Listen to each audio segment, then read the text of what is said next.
Mia Parker watched her husband cross the apartment parking lot carrying groceries he had never bought for their home. Then the door opened.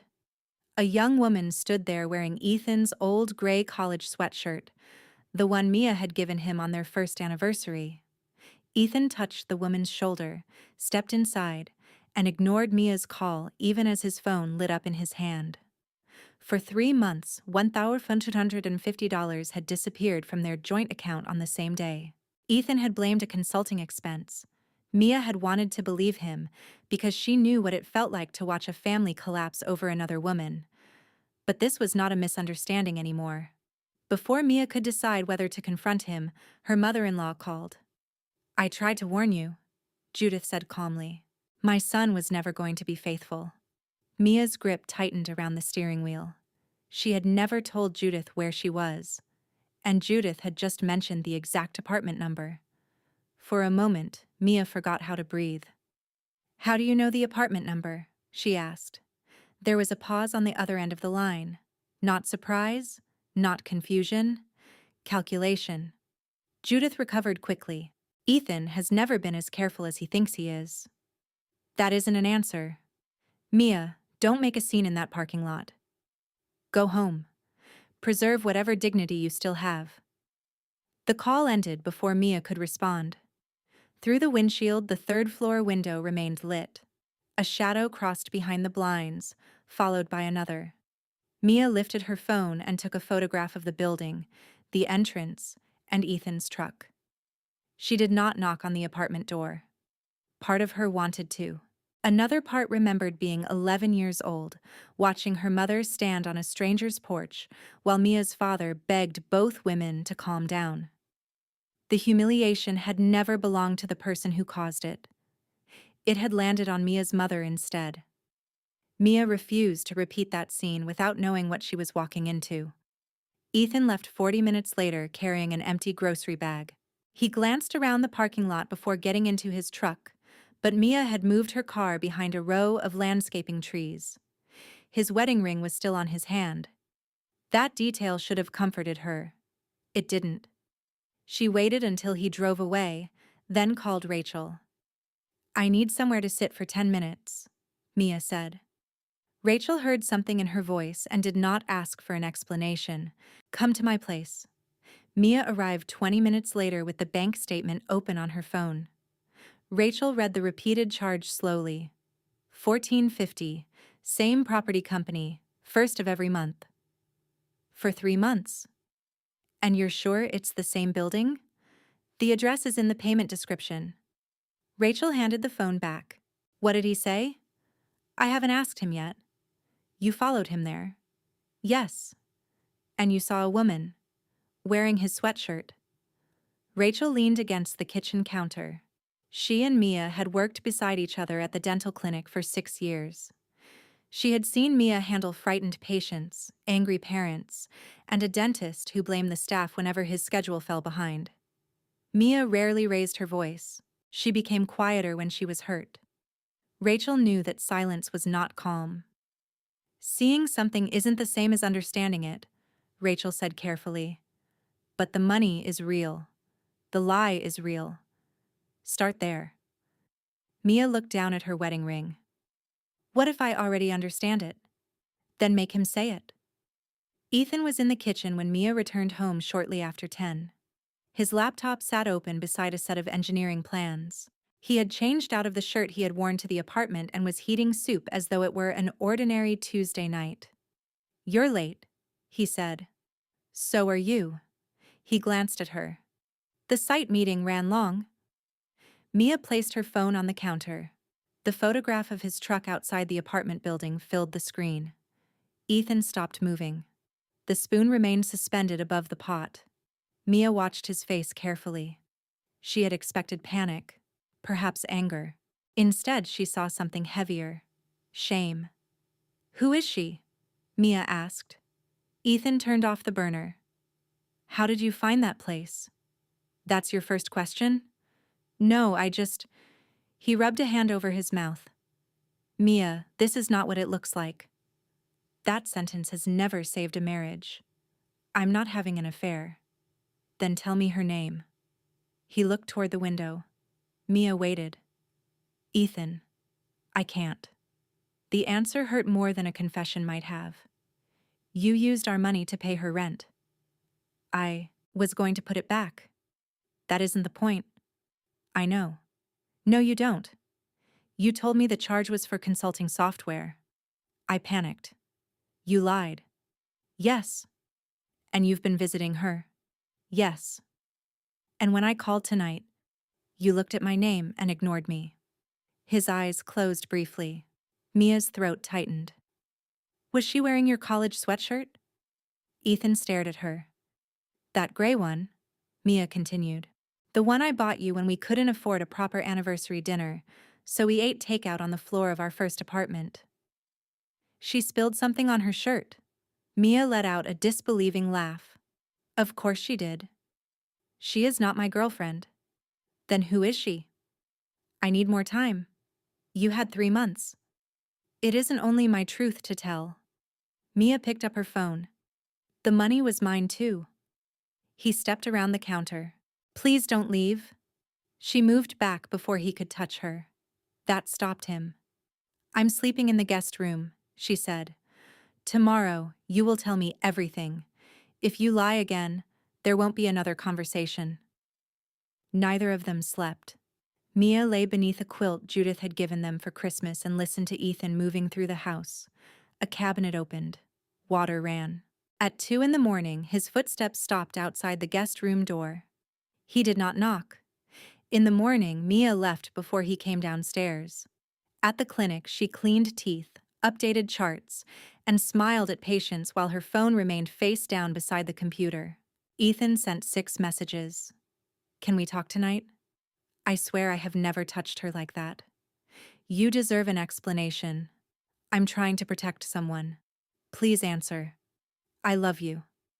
Mia read each one and replied only once. 6 o'clock. Bring every document connected to the apartment.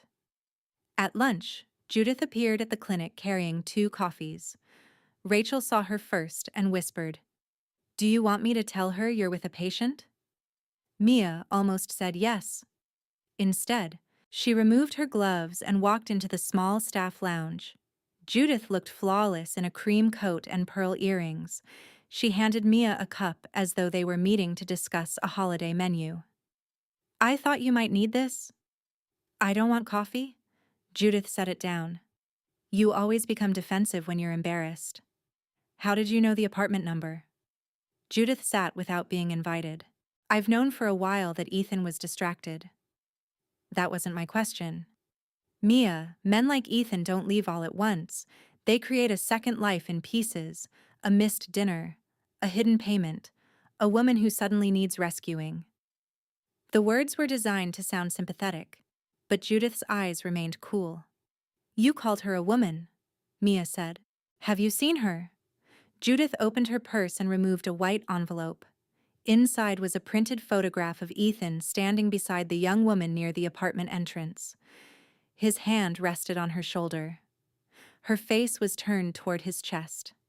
The angle made the moment look intimate. Mia's stomach twisted.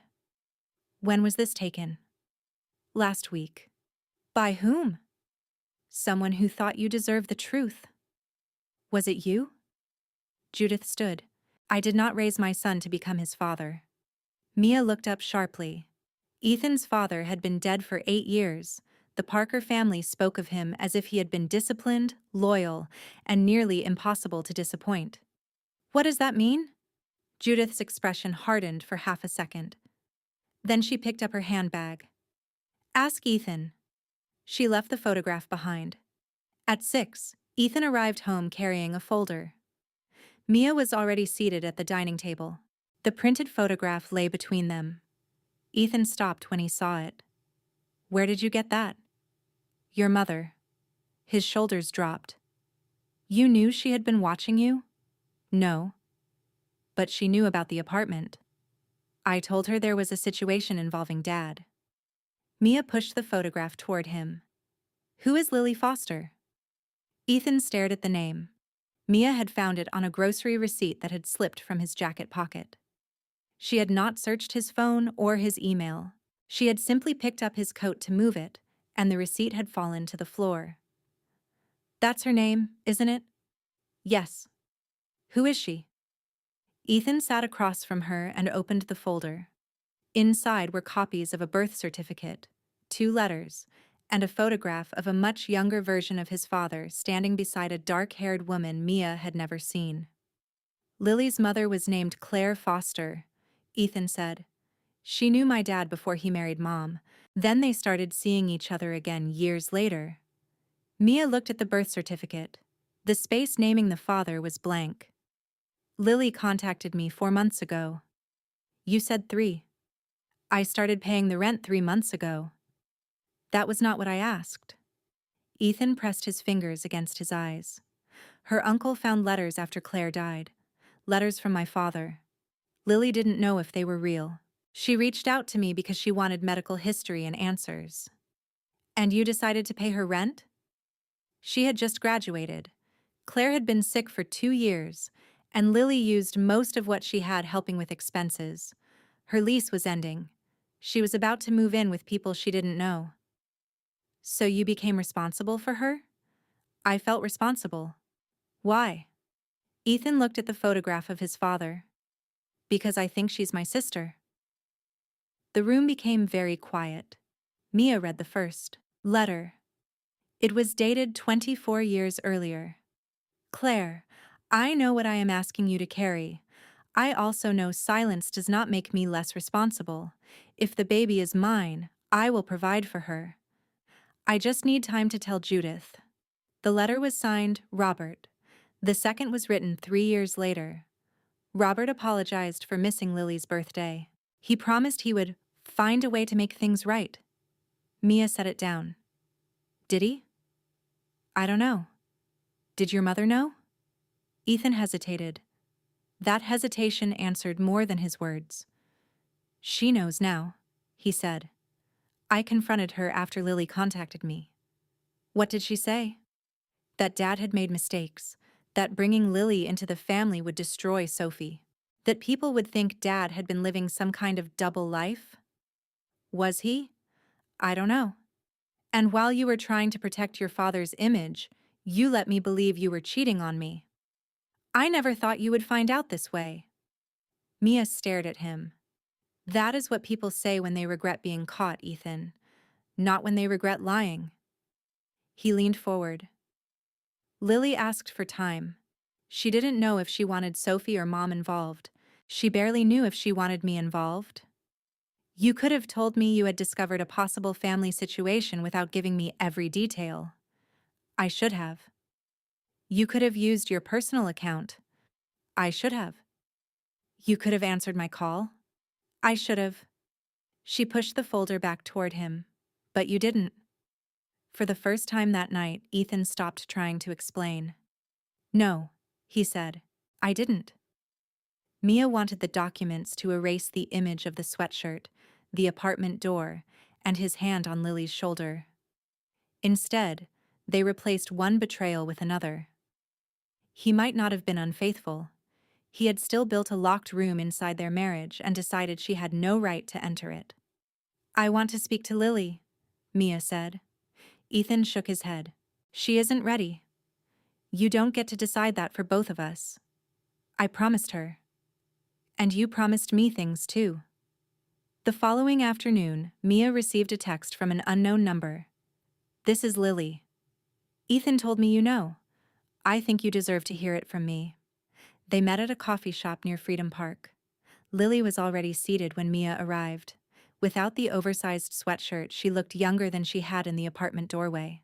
Her dark hair was pulled into a loose knot, and a small birthmark sat near her right eyebrow. Ethan had one in almost the same place. Mia noticed it immediately and hated herself for wondering whether it had been drawn on.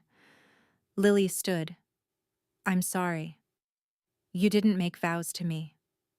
I know, but I wore the sweatshirt. I didn't know it meant anything. It was old. He brought over a box from college, yearbooks, some pictures, that sweatshirt. He said if I wanted to know what he was like before he became responsible, The box was the closest thing he had. Mia sat across from her. Why didn't you contact the family earlier? I tried once when I was 19. I mailed a letter to the house where Robert had lived. It came back unopened. Judith's house? Lily nodded. My mom told me to stop.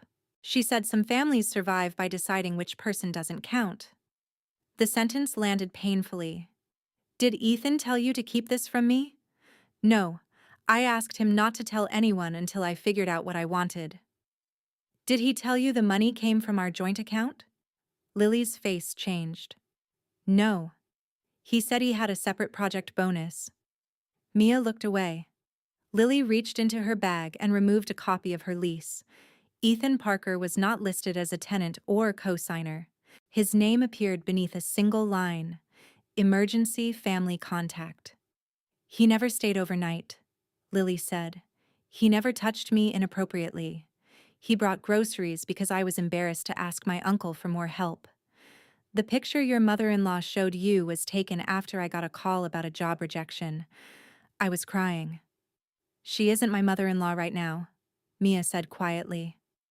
She's the person who knew where you lived before I told her. Lily looked alarmed. Judith came to the apartment 2 weeks ago.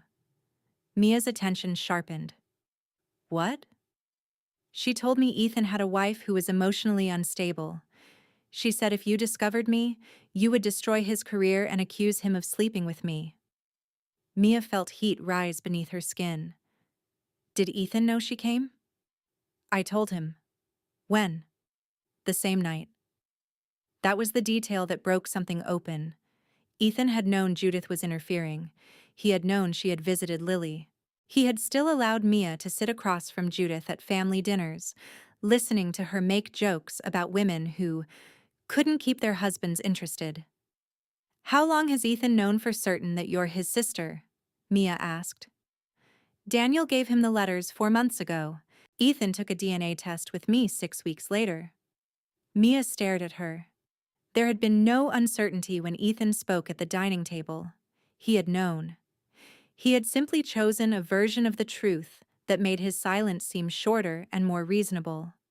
When Mia returned home, Ethan was waiting in the living room. She did not remove her coat. You took a DNA test. His face gave him away. Mia. You knew she was your sister before the first rent payment.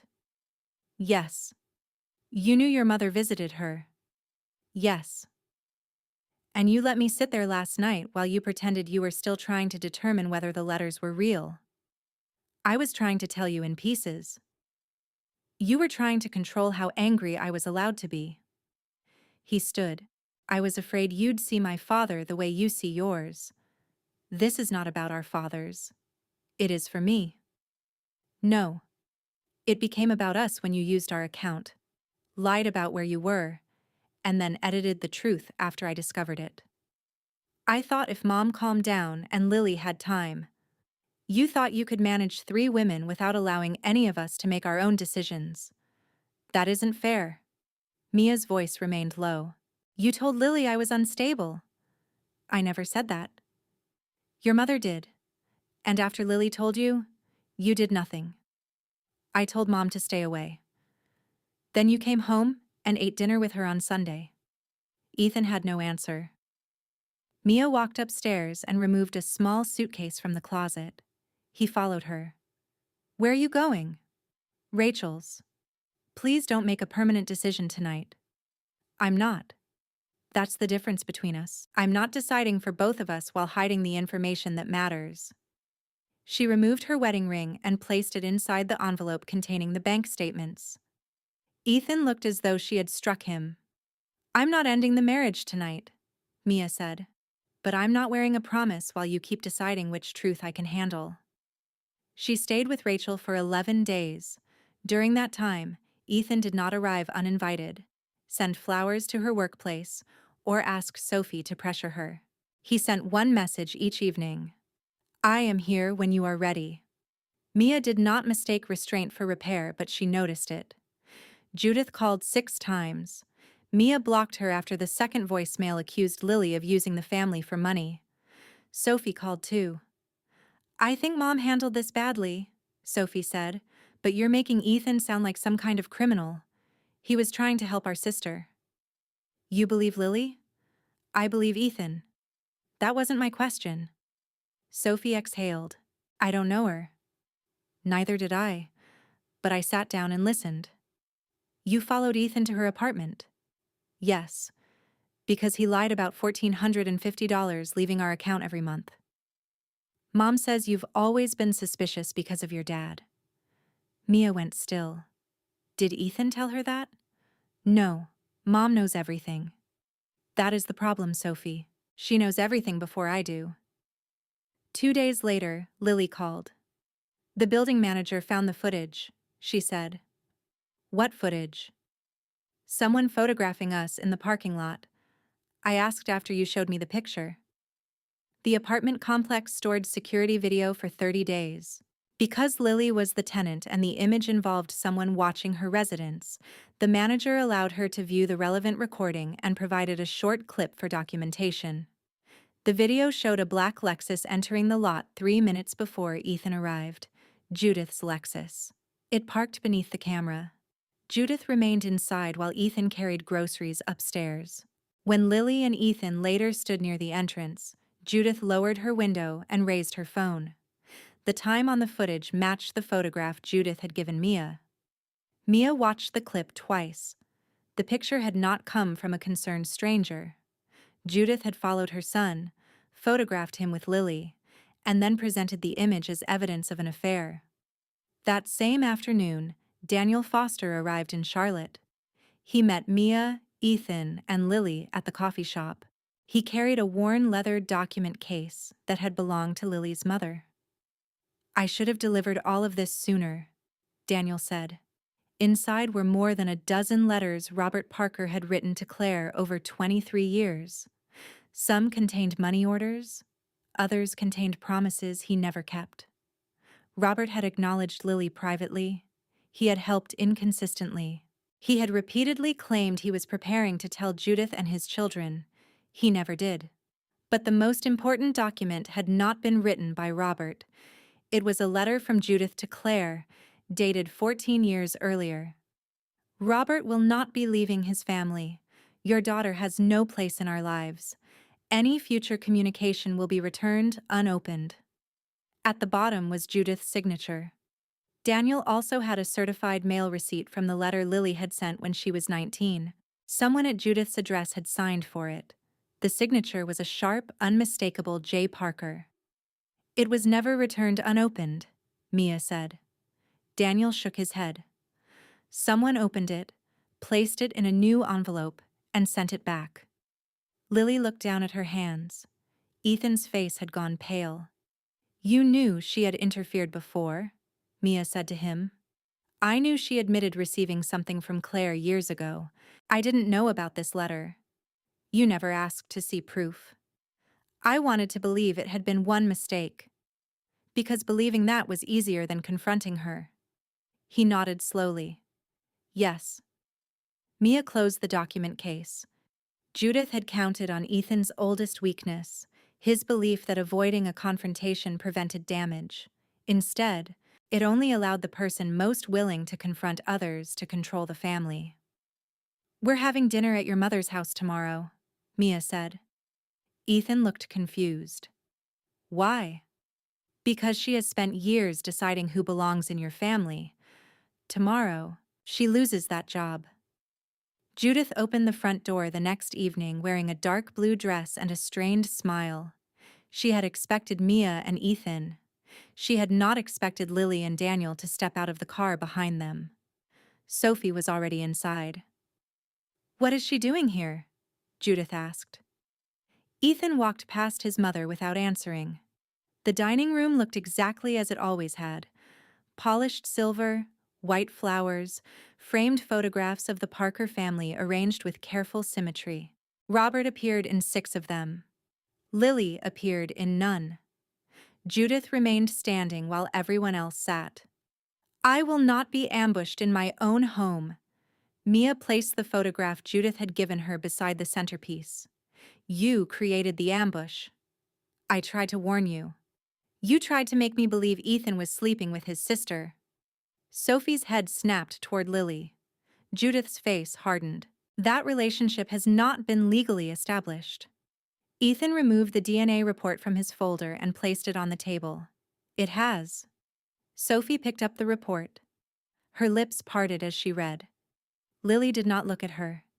Judith turned to Ethan. You had no right. I had every right to know my sister. You have one sister. No, Sophie said quietly, still holding the report. Apparently, he has two. Mia opened Daniel's document case. The letters were passed around the table one at a time. Robert's promises, Claire's requests, Judith's warning, the certified mail receipt. Judith refused to touch them. Your husband created this, she said. Not me. He did, Mia replied. Robert betrayed his marriage, hid a child, and spent years promising courage he never demonstrated. No one is excusing him. Judith's eyes shifted toward Mia. But Robert's failures do not explain why you photographed Ethan and Lily last week. Mia placed her phone against a water glass and played the security video. The room filled with the silent image of Judith's Lexus entering the apartment lot. Judith watched herself raise the phone. Sophie covered her mouth. Ethan looked at his mother as if he were seeing her clearly for the first time. You followed me, he said. I was protecting this family. You sent Mia the address. Judith said nothing. You wanted her to find us, Ethan continued. I knew she would react emotionally. She always does when another woman is involved. Mia felt the old instinct to defend herself rise, but she let it pass. Judith's cruelty no longer required Mia's participation. You knew about my father, Mia said. You used something I trusted you with. Judith gave a small shrug. You were never strong enough for this family. Ethan stood so quickly that his chair struck the wall. Stop. Judith looked startled. You do not get to speak to my wife that way again. Your wife followed you, accused you, and left your home. Because I lied to her. Judith blinked. Ethan's voice shook, but he continued. She was not imagining things. She was not unstable. I took money from our joint account without asking. I lied about where I was. I ignored her call while I was inside another woman's apartment. I knew exactly how it looked, and I still expected her to trust me without the truth. Mia had not told him to say those words. That mattered. Ethan turned toward Lily. I also told myself I was protecting you, but I put you in an apartment my mother could find, gave her the power to frame your existence as something shameful, and kept making decisions without asking what either of you needed. Lily's eyes filled, but she did not cry. Judith gripped the back of her chair. You will regret humiliating me for a stranger. She is not a stranger, Ethan said. Judith looked toward Sophie. Surely you understand what this will do to your father's reputation? Sophie lowered the DNA report. Our father did this to his reputation. The sentence seemed to take the air out of the room. Judith sat down. For the first time, she looked less elegant than tired. You all think truth makes people free, she said. Sometimes it only destroys what was left. No, Mia replied. The secret did that. The truth just stopped you from controlling who had to carry it. Judith finally admitted that she had received Claire's first letter when Lily was a toddler. Robert confessed the affair but begged Judith not to leave him. Judith agreed on the condition that Claire and Lily remain outside the family. Years later, when Robert attempted to send more money, Judith discovered it. She threatened divorce and exposure at his firm. Robert continued writing privately but never challenged her publicly. After his death, Judith believed the matter had ended. Then Lily contacted Ethan. Judith followed him, learned the apartment number, visited Lily, and warned her away. When Ethan refused to stop helping, Judith decided Mia was the easiest point of pressure. She would leave you, Judith told him. Then you would finally understand that loyalty to this family should come first. Mia understood the rest without Judith saying it. For years, Mia had encouraged Ethan to remove Judith from financial decisions, decline unannounced visits, and stop treating family dinners as mandatory. If the marriage ended, Judith expected her influence to return. Ethan removed a key from his keyring and placed it on the table. It was the spare key to their house. "You no longer have access to our home," he said. "Tomorrow, I'm removing you from the investment account Dad opened in my name and updating every document that still lists you as an emergency contact or authorized representative." Judith stared at the key. "You would choose her over your mother?" Ethan looked at Mia. "No, I'm choosing to stop making my wife compete with you." Mia did not take his hand. Not yet, but she stayed beside him while they left. Outside, Sophie caught up with Lily near the driveway. "I'm sorry," she said. Lily looked at her cautiously. "I believed Mom before I listened to you. I did the same thing to Mia." Sophie swallowed. "I don't expect you to call me your sister tonight." "That's good," Lily replied. "Because I can't." Sophie nodded. "Can I call you Lily?" After a moment, Lily said yes. Daniel returned the letters to Lily before leaving Charlotte. He told her they belonged to her, not to the Parker family and not to any argument about Robert's legacy. Lily chose to keep them in a sealed box rather than display them. She had spent enough of her life being defined by what Robert had failed to do. Judith did not apologize. She sent Ethan 2 long emails explaining why everyone had misunderstood her intentions. He did not respond. When she arrived at the house 3 days later and discovered her key no longer worked, she left a voicemail accusing Mia of isolating him from his family. Ethan saved the message for their therapist. He did not ask Mia to answer it. Mia remained at Rachel's for another 2 weeks.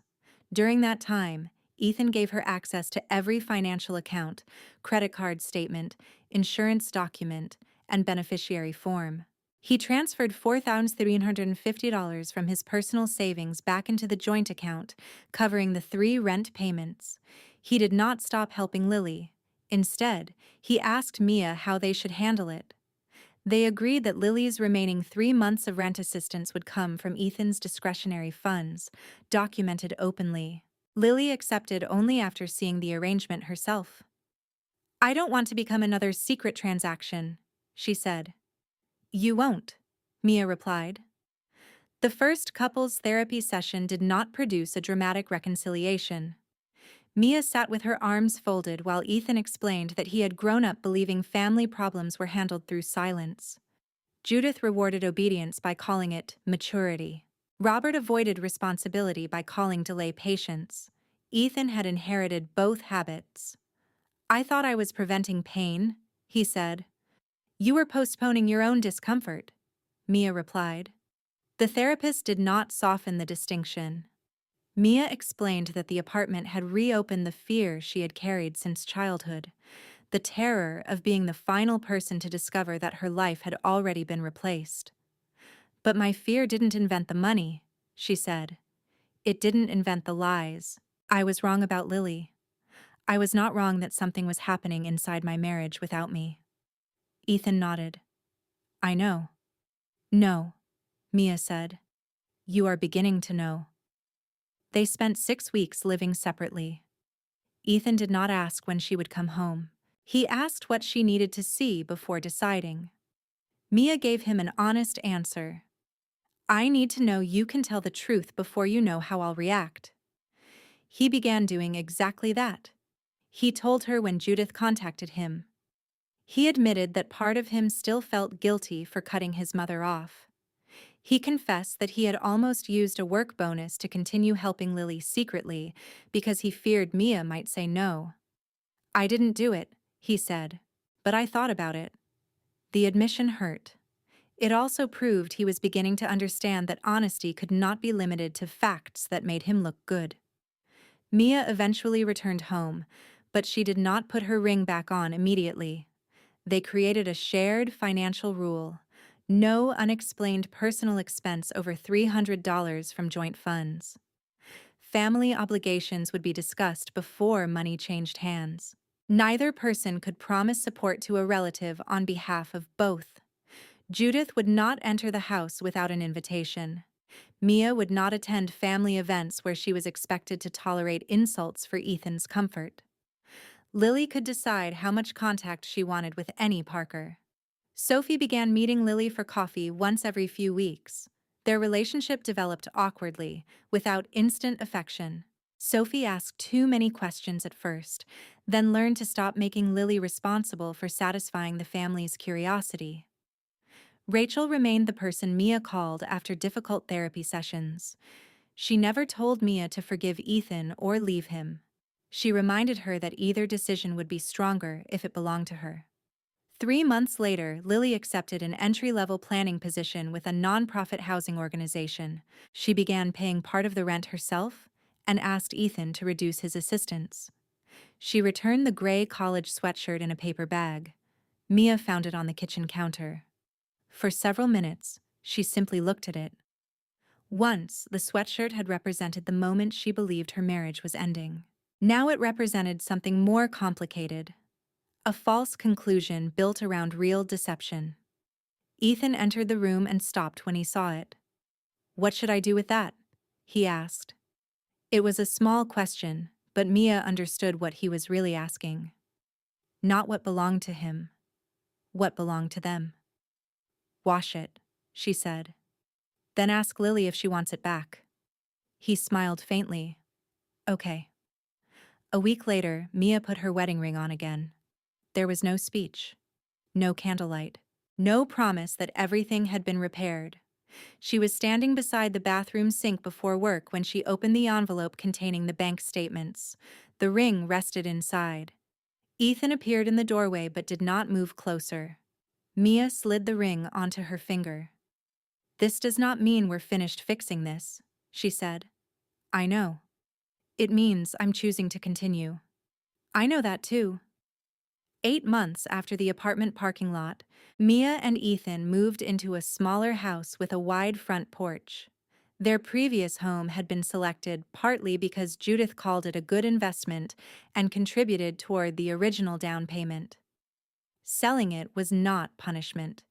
It was a decision to build a life in a place neither of them had chosen to satisfy someone else.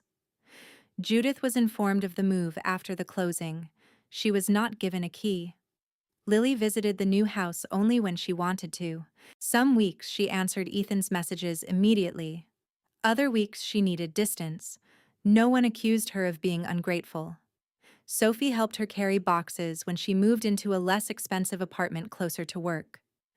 Daniel came to Charlotte once for dinner and spoke more about Claire than Robert. Lily said it was the first family meal where her mother had not been treated like a mistake. Judith remained outside most of their lives. She mailed a birthday card to Ethan and signed it, "Love, Mom," without mentioning Mia or Lily. Ethan sent a brief thank you message but did not restore contact.